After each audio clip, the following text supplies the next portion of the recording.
በአርሰናልና በቡካዮ ሳካ ዙሪያ ጥቂት ሀሳቦችን እናነሳለን። እንዴት ናችሁ ክብሯትና ክብሯን? አቤል ኦፊሻል ላይ ትገኛላችሁ። በአርሰናል ቤት ውስጥ አዲስ የተጨማሪ 5 ዓመታትን ውል ለመፈረም ከአርሰናል ጋር መስማማቱን የሚገልጹ በርካታ ሪፖርቶችን የተመለከተን እንገኛለን። ተጨማሪ 5 ዓመታት እስከ 2031 ድረስ በኤምሬትስ በመድፈኞቹ ቤት ውስጥ እንደሚቆይ የአርሰናልን የዝውውር ጉዳዮችን በተመለከተና እጅግ በጣም የተረጋገጡ መረጃዎችን በማውጣት ደረጃ የሚታወቀው ዳቪድ ኦርንስቴን ይፋ አድርጓል እና አሁን ባለው የአርሰናል ቆይታ እስከ 2027 ድረስ የሚያቆይ ኮንትራት እንዳለው ይታወቃል። ነገር ግን ከዚህ የተሻለ ይሄ የ24 ዓመቱ እንግሊዝ ተጫዋች በዚህ ቡድን ውስጥ እንዲቆይም ጭምር የሚጠበቅበት ተጫዋች መሆኑም ጭምር የተነገረ ነው የሚገኘው። ደግሞ ብዙ ምክንያቶች አሉት የቡካዮ ሳካ በአርሰናል ቤት ውስጥ መቆየት። ምንድን ነው አላማው ብላችሁ ካላችሁ ትልቁ ጥያቄ የአርሰናል ምናልባትም ከነ ቴሪ ዳንኤል፣ ኦንሪ፣ ሴስክ ፋብሪሃስ ምናልባትም ደግሞ እንደነ ኢያን ራይት የተመለከትንበትን አይነት ቡድን በእንደዚህ አይነት አይኮኒክ ፕሌየር ውስጥ መካተት የሚችል ምናልባትም የአርሰናልን ደግሞ የረጅም ዓመታት የዋንጫ ጥያቄም ጭምር በመመለስ ሂደቱ ላይ ትልቁን አሻራውን እየተወጣ የሚገኘውን ተጫዋች በስብስባቸው ውስጥ መያዝ፣ ይህንንም ተጫዋች ደግሞ ማጎልበት እጅግ በጣም የሚጠበቅባቸው እንደሆነም ጭምር ይታወቃል። በቅርብ ጊዜ ከተመለከትናቸው ምናልባትም አሁን ሌላም ጭምር ይሆናሉ ተብሎ የሚጠበቁት እንደነ ዊሊያም ሳሊባ፣ ኢታን ንዋኔሪ፣ ማይለስ ሌዊስ ስኬሊ በቅርብ ጊዜያቶች ምናልባት እንደሚረጋገጡም ጭምር ይጠበቃል እና አሁን ግን በአርሰናል ቤት ውስጥ በእንግሊዝ ፕሪሚየር ሊግ ብሎም ደግሞ በሁሉም ውድድሮች በጣም ጥሩ ጊዜን እያሳለፈው የሚገኘው ተጫዋች ለተጨማሪ ዓመታት የማስፈረሙ ጉዳይ ኦልሞስት ከመጨረሻው ምዕራፍ ላይ ደርሷል። ከ2023/24 ወዲህ ባሉት ቆይታዎች በጣም ጥሩ ጊዜን እያሳለፈ የሚገኝ ተጫዋች መሆኑን በፕሪሚየር ሊግ ውስጥ እየተመለከትናቸው ባሉት የእሱ እንቅስቃሴዎች እያስተዋለን እንገኛለን። ለምሳሌ በአርሰናል በቅርብ ጊዜያቶች ውስጥ 20 ጎሎችን አስቆጥሮ 14 አሲስቶችን አድርጓል። በተለይም በ2023/24 የውድድር ዓመት በሁሉም ጨዋታዎች ማለት ነው።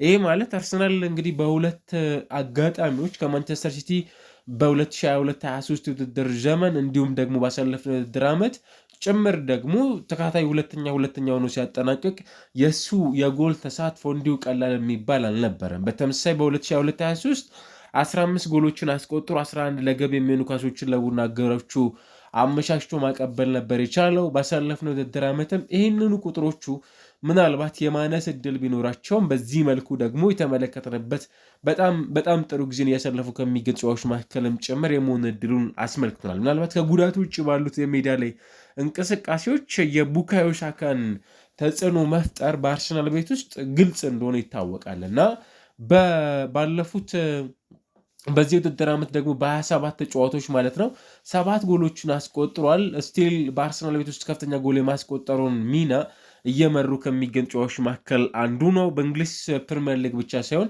በአውሮፓ ሻምፒዮንስ ሊግም ጭምር ይህንን ሚና እየተወጣ የሚገኝ ተጫዋች ነው። ወደ አርሰናል ዋናው ቡድን ካደገ በኋላ 250 ጨዋታዎችን አከናውኗል። 77 ጎሎችን አስቆጥሮ 78 ለገብ የሚሆኑ ኳሶችን አመቻችቶ አቀብሏል።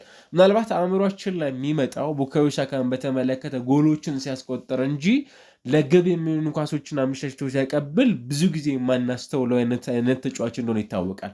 አሁን ባነሳናቸው የፕሪሚየር ሊግ ስታቲስቲክሶች ውስጥ ግን እየተመለከተን የምንገኘው ካስቆጠራቸው ጎሎች ለግብ የሚሆኑ ኳሶችን አመቻችቶ በማቀበል ደረጃ የተሻለ ጊዜን እያሳለፈ የሚገኝ ተጫዋች ነው። በእንግሊዝ ብሔራዊ ቡድን ሶስቱ አናብስቶች ያቺ የዩሮ 2020 በጣም አስቀያሚ ከሚባለው ጊዜ ውጭ ባሉት ቆይታዎቹ በጣም ብሪሊያንት የሆነ ፐርፎርማንስ እያስመለከቱን ከሚገኝ ተጫዋቾች መካከል አንዱ ነው። ምናልባትም በወቅቱ በእነዛ 3 ጥቋቁር ተጫዋቾች ትችት ከደረሰባቸው በኋላ ጄደን ሳንቾ፣ ራሱ ቡካዮ ሳካና ማርከስ ራሽፎርድ የተሻለ ጊዜን በወቅታዊ ቆይታ እያሳለፈን የሚገኝ ተጫዋች ማርኬት ቫሊዩ ብንጠይቅ ኮንሲስተንት ዊኬንድ ዊክአውት እየተጫወተ የሚገኝ ደግሞም ፕራይም ታይሙ ላይ ገና እንዳልደረሰም ጭምር የሚነገርለት ቡካዮ ሳካ እንደሆነ በደንብ እየተመለከተን እንገኛለን እና በአርሰናል ቤት ውስጥ ወጣትነት ዕድሜው 100 ጨዋታዎችን ያከናወነ 7ኛው ተጫዋች እንደሆነም ጭምር ይታወቃል። ምናልባት በጣም ትልቅ እድገት ከሚጣልባቸው በአርሰናል ቤት ውስጥ ከዚህም ጭምር በላይ ከፍ ያለ ጊዜ ይኖራቸዋል ተብለው ከሚጠበቁ ተጫዋቾች መካከል አንዱ ነው። ይህንን እየተመለከትንበት የሚገኝ ተጫዋች እንደሆነ ይታወቃል እና በአርሰናል ቤት ውስጥ በ2023 እንደሚታወቀው 21 ዓመቱ ሲሞላ ይህንን ረጅሙን ኮንትራት ከፈረመ በኋላ ከዛ በኋላ ግን ስቲል እስካሁን ድረስ ባሉት ቆይታዎች የዚህ ቡድን ቁልፉን ሚና የተወጣ የሚገኝ ተጫዋች መሆኑን እያስተዋለን እንገኛለን እና ሳካ ማለት የአርሰናል አካዳሚ ውጤት ተጫዋች ብቻ ሳይሆን ምናልባትም ከዚህ ቀደም በቡድን ውስጥ የነበሩ ትልቅ ኃላፊነት መወጣት የቻሉ አርሰናልን ከታችኛው ቡድን ጀምሮ እስከ ዋናው ቡድን ድረስ ደግሞ እግር በእግር እየተጫወቱ ማሳለፍ የቻሉ የኤምሬትስን ድባብ እጅግ በጣም የሚያውቁ የአሊ ሂንድ አካዳሚም ጭምር ውጤት የነበረ ብለን ከምናነሳቸው ተጫዋቾች መካከልም ጭምር የሚነሳ ምናልባት ከኤፍኤ ካፕ 2020 በኋላ በጣም በትልቁ የምናነሳው ድል የላቸውም። እንዲሁ ደግሞ በካራቦ ካፕ የግማሽ ፍጻሜ ተፋላሚ የነበሩባቸውን ጊዜያቶች ሜቢ እንደ በአውሮፓ ሻምፒዮንስ ሊግንም ደግሞ አስደናቂ የነበሩ ፐርፎርማንሶችን ያሳለፉባቸውን ወቅቶች እናያለን። እንዲሁም በቀደም ባነሳ ነው የዓለም ዋንጫ እንዲሁም ደግሞ የዩሮ ፋይናሊስት የመሆን ዕድልን ካገኙ ተጫዋቾች መካከልም ጭምር ደግሞ በዛ መልኩ እንመለከተዋለን። በአርሰናል ቤት ውስጥ የአርሰናልን ያለፉትን 3 ዓመት የውድድር ዓመታትን የማጥቂያ ዲፓርትመንቶችን በደንብ ማንሳት ከቻለን የአርሰናል የቀኙ መስመር ኤክሰፕሽናል የሆነ በተለየ መልኩ ቡድኑ የሚያጠቃበት የሜዳ ላይ ክፍሉ እንደሆነ ይታወቃል።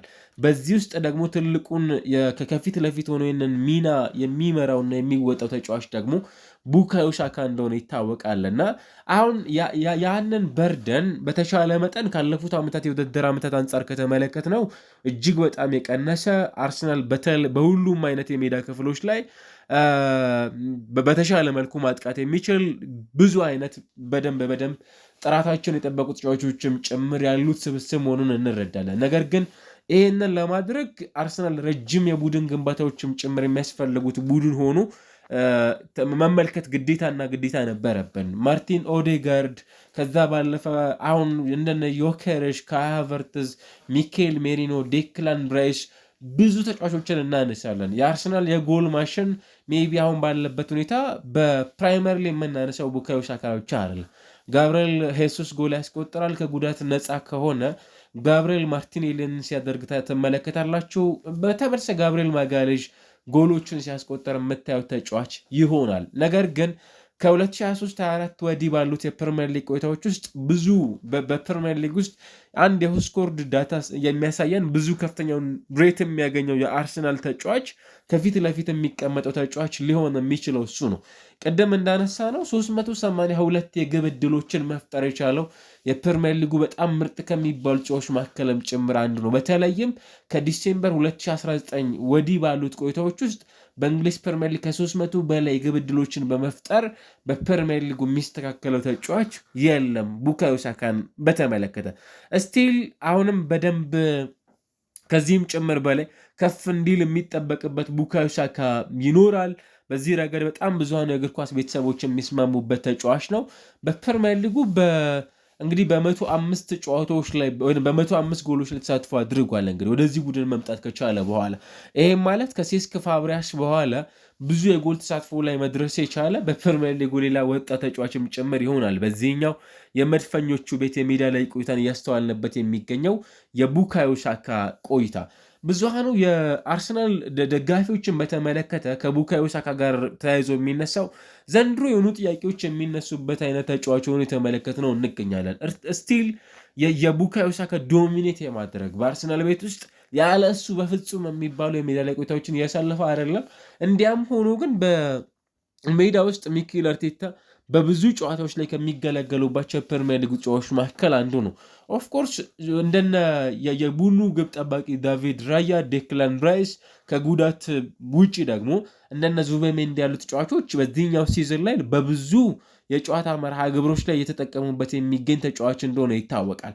እንዲያም ሆኖ ግን ሌላው በፍጹም በሜዳ ውስጥ በሚኖረው ቆይታ ላይ ሊነኳቸው ከማይፈልጓቸው የፕሪሚየር ሊግ ተጫዋቾቻቸው መካከልም ጭምር በትልቁ ልናነሳው የሚገባው የቡካዮ ሳካ የሜዳ ላይ እንቅስቃሴ ትልቁን አስተዋጽኦ ትልቁን ሚና የሚወስደው ይመስላል። በጣም በትልቁ በተመለከትናቸው ትላልቅ በሚባሉ የሜዳ ላይ መርሃ ግብሮችም ጭምር ይህንን ሲያደርጉ በተደጋጋሚ ያስተዋልነው ተጫዋች ነው። ዘንድሮም በፕሪሚየር ሊጉ በነበሩት ቆይታዎች ብዙ ደቂቃዎችን አሳልፈዋል። 1426 ደቂቃዎችን 19 ጨዋታዎችን አከናውኗል። 16 ጨዋታዎች ላይ በቋሚነት ጀምሯል። 7 ጎሎች ላይ ተሳትፎ ማድረግ ችሏል። በፕሪሚየር ሊጉ ብቻ ባለው ቆይታ 4 ጎል አስቆጥሮ 3 ለግብ የሚሆኑ ኳሶችን አመቻችቶ ማቀበል የቻለ ተጫዋች ሆኖ እንመለከተዋለን ማለት ነው። ስለዚህ የቀጣይ ዓመታቶቹ የዚህ ቡድን ቆይታ እንዲሁ በጣም በቀላሉ ሊታይ የሚችል እንደማይሆን ይጠበቃል። ከዚህ ያለፈ የዚህ ቡድን አገልግሎት እንዲሰጥም ጭምር የሚጠበቅበት አይነት ተጫዋች በጣም ስቴብል የሆነውን አርሰናልን ለማየት ምናልባትም ባለፉት ዓመታት የእንግሊዝ ፕሪሚየር ሊግን የዋንጫን ሂደትን በተመለከተ ሊቨርፑል በሁለት አጋጣሚዎችን ዋንጫ ባለፉት 10 ዓመታት ሲያሳካ፣ ማንቸስተር ሲቲ በተደጋጋሚ ዋንጫ ሲያነሳ እንዲህ አይነት በቡድናቸው ውስጥ ትልቁን ኃላፊነት መወጣት የሚችል የሆኑ ተጫዋቾች ወይም ስብስቦች አሏቸው በስኳዶቻቸው ውስጥና ይህንን ኃላፊነት በአርሰናል ቤት ውስጥ ደግሞ መውሰድ ከሚችሉ ተጫዋቾች መካከል አንዱ ብለን የምናነሳው ይሄው እንግሊዛዊው የ24 ዓመቱ ተጫዋች ቡካዮ ሳካ ይሆናል ማለት ነው። ስለዚህ የሳካ በአርሰናል ቤት ውስጥ የተጨማሪ ዓመታት የኮንትራት መፈረም ጉዳይ እንዲሁ በጣም በቀላሉ የሚታይ አይደለም። ምናልባትም ለሚቀጥሉት ኢንኬዝ ሚኬል አርቴታ እንኳን በዚህ ቡድን ውስጥ ባይቀጥሉ ለሌላ አሰልጣኝም ጭምር ትልቅ ሪሶርስ መሆን የሚችል ተጫዋች መሆኑን እንረዳለን።